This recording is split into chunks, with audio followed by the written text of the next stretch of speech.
Breaking news out of Texas, and it is heartbreaking. An active shooter situation has occurred. 3 young children and a woman were shot. California, Oklahoma, Virginia. AR-15. A shooting. Another one. A teenage girl and a young woman died. We are once again talking about gun violence in America.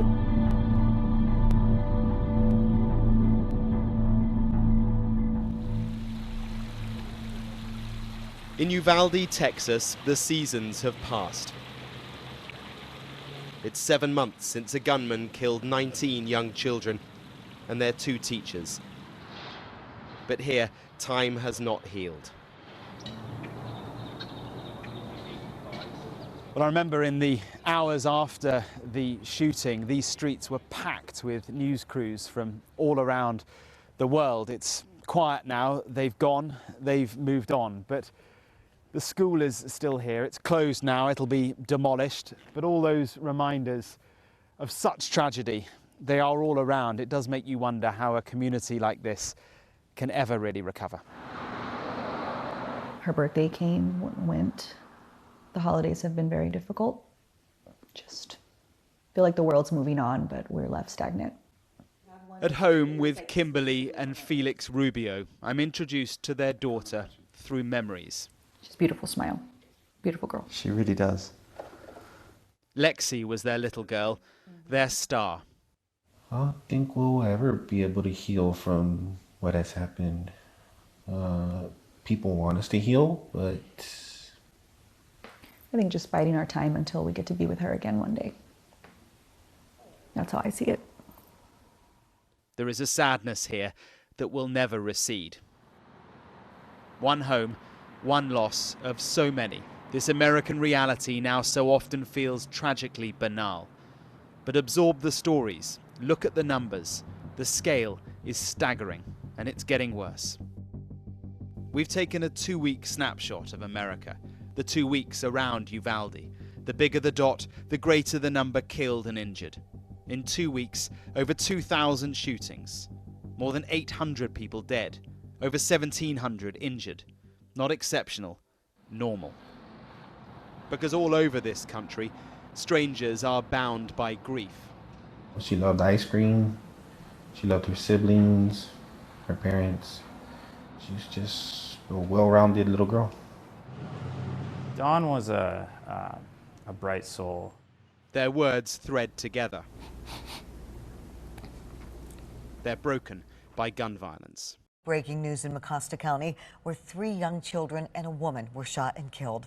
3 days after Uvalde, 1,500 miles north in Michigan, another mass shooting, a domestic this time. A mother, Dawn Gillard, and her 3 children shot dead. Her partner, their father, charged with the murders. It made the local news, but not much more, because here in America, it is unremarkable.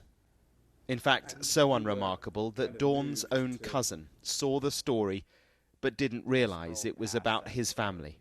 I stopped, I read the headline, and I just kept scrolling. It didn't have her name or anything like that. I just scrolled past it. It was a domestic violence situation. Leaning on guns in that way, that was his crutch. He leaned on that to do what he did.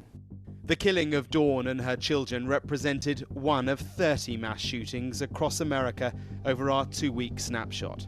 30 shootings in 2 weeks, where 4 or more people were hit. In America, a day without a mass shooting is now rarer than a day with one. If that gun wasn't there, maybe Dawn would have been injured. The outcome would have been different. There wouldn't be 4 family members dead. Andrea was an extremely bubbly personality. I mean, full of life. You would know she was always in the room. I mean, she had an aura about her, a joy to her being, and she had aspirations. 6 days after Uvalde, in Philadelphia, a weekend of violence. At least 15 separate shootings. A teenage girl and a young woman died. The teenage girl was Andrea de los Santos, hit in the head by a stray bullet from a gang member's gun at a party. Meeting her parents 7 months on is desperately sad. You know, I think it was a Father's Day. She wrote me a nice note. She said, "Dad, I know sometimes I give you a hard time, and you and I are alike, and I understand that, but I want to tell you how much I love you, and I know how much you care about me." So that I have that letter still saved. Jamás pensé que aquí iba a perder a mi hija. Jamás. Pensé que este era un país muy, o sea, muy seguro, pero ya veo que no, que aquí no hay seguridad. Que esto está peor que cualquier país del mundo. Aquí no hay seguridad. Aquí cualquiera tiene un arma. It strikes me that you've just been forgotten. I mean, no one's been caught for killing your daughter. No one is helping you. There is no support around you. I mean, it's awful. I'm so sorry. Yeah, well, thank you. I know it is awful. It is awful, and I would even characterize this as inhumane. Inhumane. You know, like I said before, I mean, nobody knows the shoes we're walking in until it's happened to you. I mean, and I would have said this watching the news. I mean, we're so well aware before it happened to our daughter. And our fear is that, you know, Andrea's life will just be lost and just be another statistic in Philadelphia or in this country. And that those that did it will just go on with their lives while they've shattered ours. 2 weeks in America. Now look at the whole year. Nearly 20,000 people dead, nearly 40,000 injured. Families now incomplete, broken across the nation. We can look at all of them and determine that there's a common denominator, and it's the gun. It's too easy to get guns. Teenagers, 17, 18, 19 with guns. It's clear what's going on. It's clear what people are seeing, hearing, but some just want to block it out. America's had enough of this. American people want change. We just have to get it through to our leaders.